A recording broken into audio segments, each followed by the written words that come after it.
This all began with a bit of a limerick, so I've written one. There once was a copper called Gull, whose thoughts were exceedingly dull. He had plenty of time, so he checked some of mine. On behalf of the Stasi in Hull. What is the response when a High Court judge has not just called you the Gestapo, they've also called you the Checker and the Stasi? Well, we don't need to wonder, because we know. Within minutes of the epoch-making High Court judgment, Humberside Police issued a traffic warning about roadworks on the B1240 between Hull and Goole. But not only that, they also issued a press release that said, "We are having a learning moment." That's what he said. When I think about it, a learning moment is what you have when you've parked your police car a little bit too close to the daffodils, or you've left your shit sample a bit too close to the sort of fridge salad. It's not what you do when you've been caught red-handed shouting house at nasty bastard bingo. I can only imagine what it was like in police headquarters when the judgment came through. Boss, we've got the judgment. Excellent. What's it say? It says that we're like the Gestapo. Just remind me, is it a good or bad thing?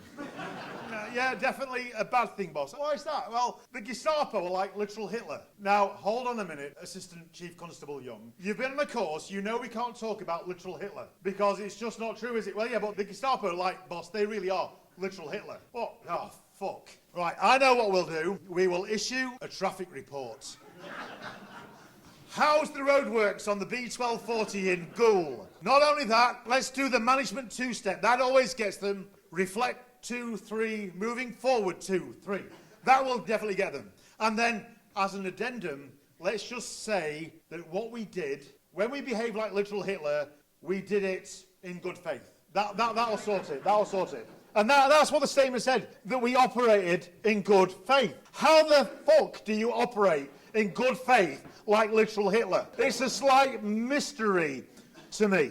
I was sort of contemplating on the judgment of Mr. Justice Knowles, and he mentioned the Checker. And the Checker were really great at skinning people alive, exerting control that way. Oh, that's a little bit extreme. Then he mentioned the Gestapo, who sort of were quite keen on coupled to the back of the head. And I thought, why did he mention the Gestapo? Because there was an outside chance that Humberside might have heard of the Gestapo. But I actually think that the Stasi is the most relevant reference. Because the Stasi, they weren't quite into the sort of screwing people's heads off and shooting people quite so much as screwing with people's minds. That's what the Stasi did. They did this thing called Zersetzung, which was basically a form of gaslighting, changing the facts. It was making you think that you'd gone stark, bonkers, crazy. That was their modus operandi. And that's precisely what Humberside Police were doing.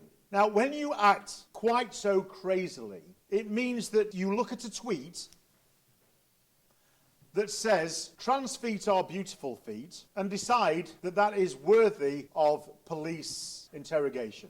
They look at a tweet that says, and by the way, I wrote this, "I was assigned mammal at birth, but I identify as fish. Don't misspecies me, fuckers." And they decide that that is so subversive that it needs an assistant chief constable to come and investigate me. And the evidence that they collect is from this nebulous person called Mrs. B. And this was presented by an actual barrister with an actual wig in front of an actual High Court judge. It says this: 80 years ago, Harry Miller would have been persecuting the Jews. 40 years ago, Harry Miller would have been persecuting the blacks. 30 years ago, Harry Miller would have been persecuting the gays. Well, 80 years ago, I wasn't alive, so, screw you. 30 years ago, quite inconveniently, I was going out with an Indian lass, and secondly, I was living with 2 gay Jews. From what I can remember, I never made them wear striped pyjamas, I never made them eat potato soup, they never had to hide in the cupboard, and they never had to check that I'd left the gas on at night. I did not persecute anybody. But still, that is the standard of evidence that Humberside presented in front of the actual High Court.